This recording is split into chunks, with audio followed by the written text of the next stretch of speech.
O Senhor esteja convosco. Ele está no meio de nós. Proclamação do Evangelho de Jesus Cristo segundo Marcos. Glória a vós, Senhor.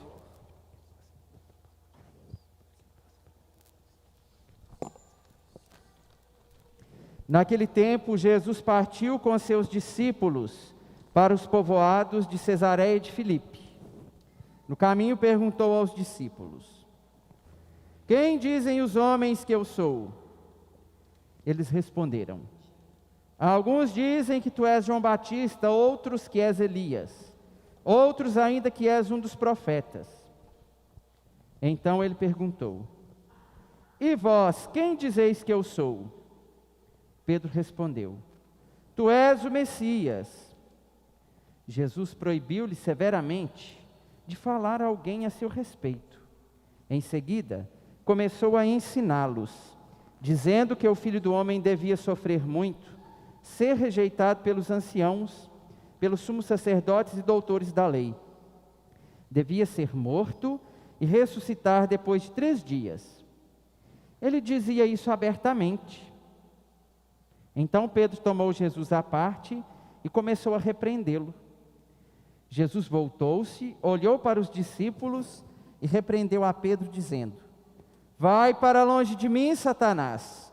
Tu não pensas como Deus, e sim como os homens. Junto a Ele, na terra dos vivos. Esse é o nosso desejo, participando desta Santa Missa, andar na presença de Deus, junto a Ele, e que Ele faça essa nossa terra uma terra de vivos. Desejamos também participar da terra que é apenas uma terra de vida, a terra do reino dos céus, o reino de Deus. Desejamos participar dela plenamente. Deus já nos concede a graça de participar dela em migalhas, mas já nos concede essa graça. Para os que participam desta terra de vivos, a igreja ensina a todos nós, por meio das palavras do profeta, ensina como é que nós devemos ser. Nós devemos ser como verdadeiros servos, segundo o profeta Isaías. O profeta Isaías, no trecho que nós ouvimos hoje, ele fala do servo sofredor. Este trecho que nós ouvimos neste 24º domingo do tempo comum, nós o ouviremos, ou melhor, a gente ouve ele, o canto do servo sofredor, em outros dias da liturgia da igreja. E ele se refere de modo particular ao Messias, a Jesus, que o povo de Israel esperava lá no Antigo Testamento. E quais dias são esses então? Quem é que se deixou morrer por aqueles que ele ama? Quem é que oferecia suas costas para baterem e arrancarem a barba? Todas essas são características do servo sofredor, de Jesus. Então a gente ouve esse texto também nas narrativas da paixão do Senhor, no domingo de Ramos e na sexta-feira santa, na sexta-feira da Semana Santa. O profeta Isaías, quando fala do Messias, ele fala também de um povo messiânico, fala como é que deveria ser Israel lá no Antigo Testamento, e fala como deve ser o novo povo de Israel. Quem é que é o novo povo de Israel? Todos nós somos o novo povo de Israel, a igreja de Cristo. Então devemos ser como o servo sofredor. Como é esse servo? Ele enfrenta as adversidades, ele vive os sofrimentos, ele passa pelo sofrimento como? Reclamando, como muitas vezes a gente faz. Quando vem o sofrimento na nossa vida, essa é a primeira atitude que nos vem: reclamar, reclamar, reclamar. Oh meu Deus, por que que o Senhor está deixando eu viver isso? Por que que o Senhor está deixando eu, o seu filho que reza todo domingo, que vai à missa lá na igreja de Santa Rita, passar por essa dificuldade? E assim a gente vai muitas vezes. Mas o servo sofredor, ele enfrenta o sofrimento de cabeça erguida e com humildade de coração. Ele aceita o que vier na vida dele. Assim deve ser. Ele aceita de bom grado. Assim deve ser também a nós que somos servos sofredores, que somos chamados a ser servos sofredores.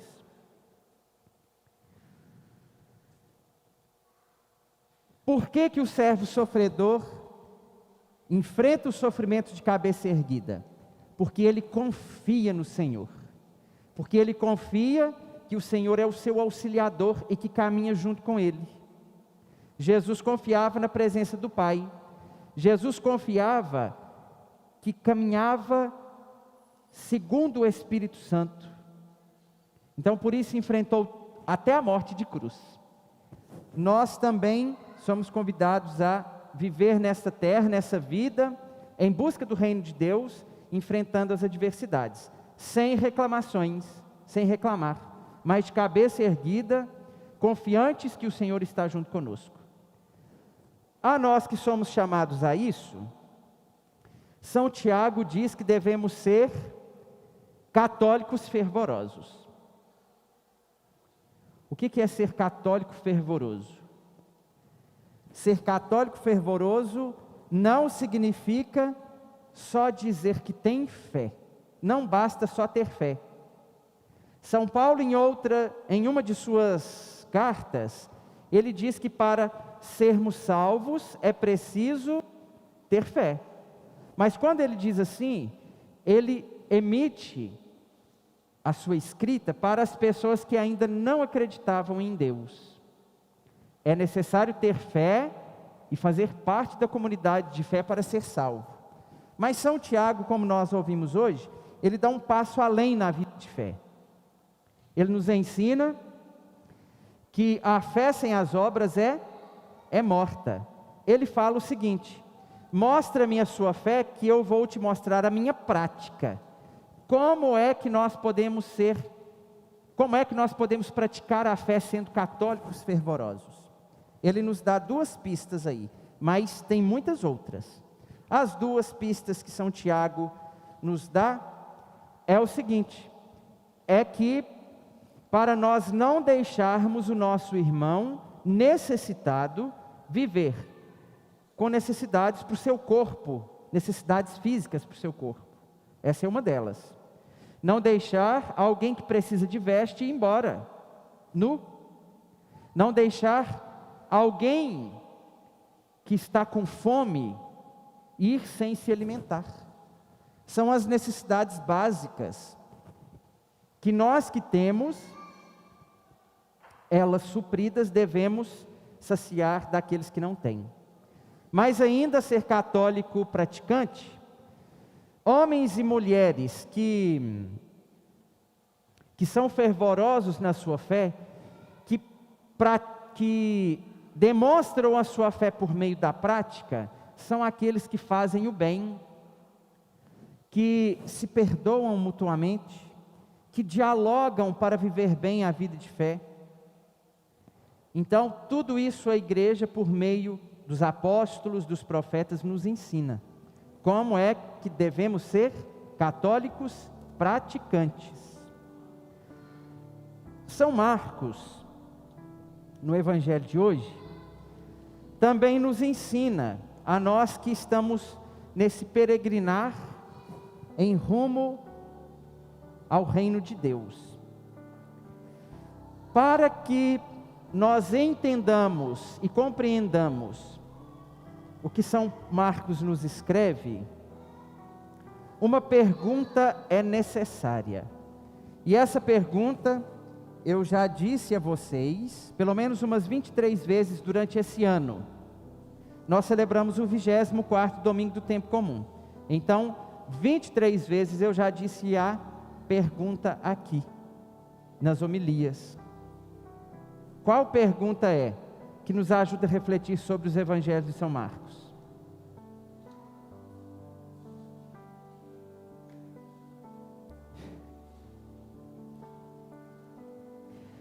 Acho que eu vou fazer igual eu fiz lá na Barra do Melo, agora que eu celebrei às 4h30.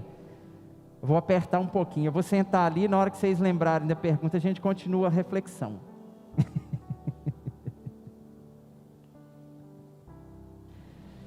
Vamos voltar então.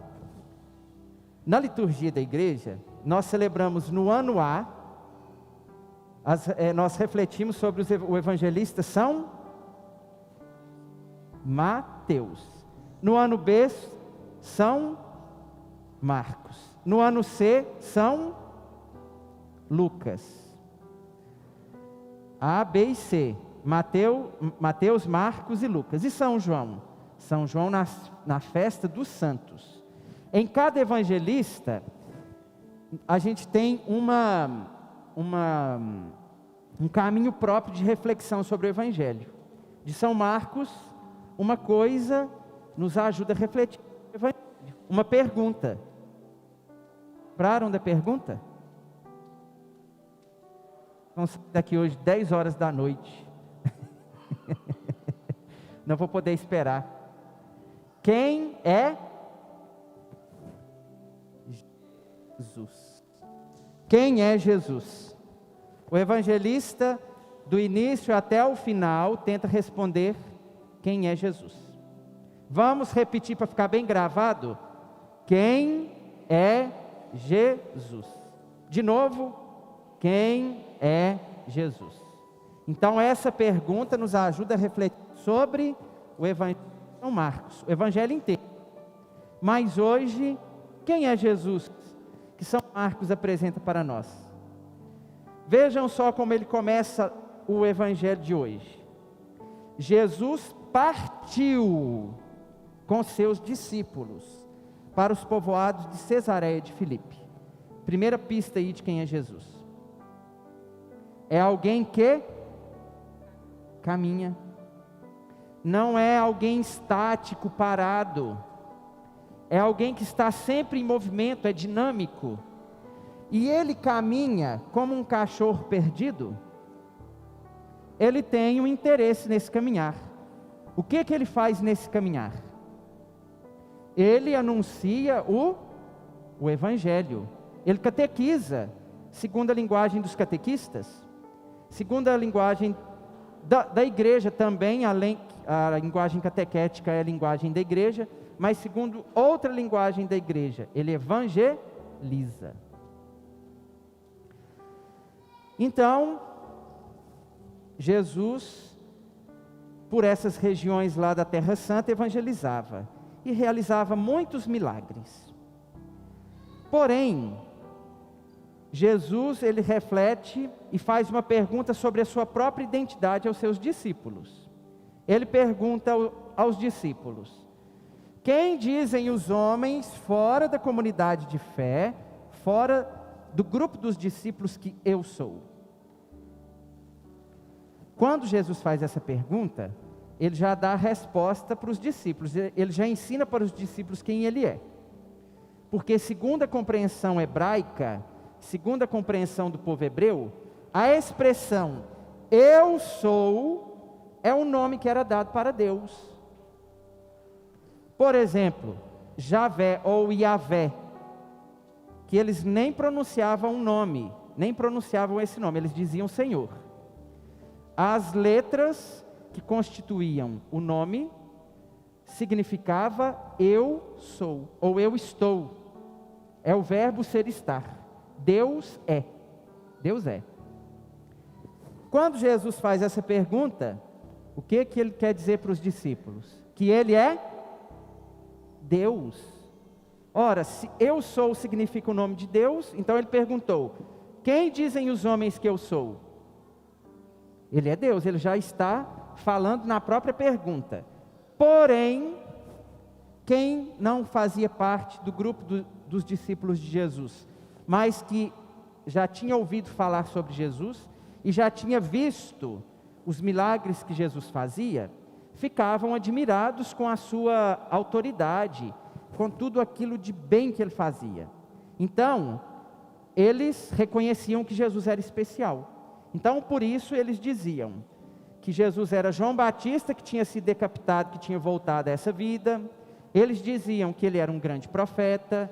Eles diziam que ele era Elias. Tinha alguma coisa de especial. Mas o mais especial que eles deveriam reconhecer, eles não reconheceram. Que Jesus é Deus. Não reconheceram. E aí, Jesus pergunta para os próprios discípulos: e vocês, quem dizem que eu sou? Aí Pedro afirma e reconhece que Jesus é Deus. E fala: tu és o Messias. Tu és o Messias. Mas Jesus aceita a profissão de fé dos discípulos. Ele aceita, mas os proíbe de anunciar. Por que que ele os proíbe de anunciar? Porque ele ainda não se tinha revelado como Messias do jeito que era para ser, do jeito que era para revelar. Ele estava ensinando, mas o tempo da revelação dele como Messias ainda ia chegar. E qual é esse tempo? Que tempo é esse? Quando Jesus se entregou na cruz e morreu. Esta é a imagem de Messias, de Jesus, que ele queria que os discípulos anunciassem. Se eles começassem a anunciar antes da morte, o povo não entenderia. Eles continuariam a multiplicar ensinamentos que não condizia com o messianismo de Jesus. Eles iam ensinar que Jesus era um Messias guerreiro, que poderia livrar o povo hebreu do jugo romano, e Jesus não era assim. Jesus é Deus da paz, não é Deus da guerra. Mas Pedro não ficou satisfeito com o que Jesus estava ensinando. O que Jesus ensinou para os discípulos nesse momento? Que ele deveria sofrer, ser rejeitado e ser pregado na cruz e morrer. Mas Pedro disse a Jesus: Senhor, que não aconteça isso de jeito nenhum com o Senhor, não vou deixar. Pedro queria tomar a dianteira como mestre, mas Jesus repreendeu a Pedro e disse: vá para trás de mim, Satanás, vai para longe de mim, Satanás. Jesus chamou Pedro de Satanás, xingou Pedro. Jesus xinga? Xinga. Xingou Pedro de Satanás. Por quê? Melhor dizendo, talvez, não vou falar essa palavra xingar não, mas chamou ele de Satanás. Chamou Pedro de Satanás por quê? Porque Pedro não pensava as coisas de Deus, não pensava a vontade de Deus acontecendo por meio do sofrimento, por meio da cruz. A tradução mais adequada para este pedacinho do Evangelho é: vai para trás de mim. Por que que deveria ser assim? Quem é que vai à frente?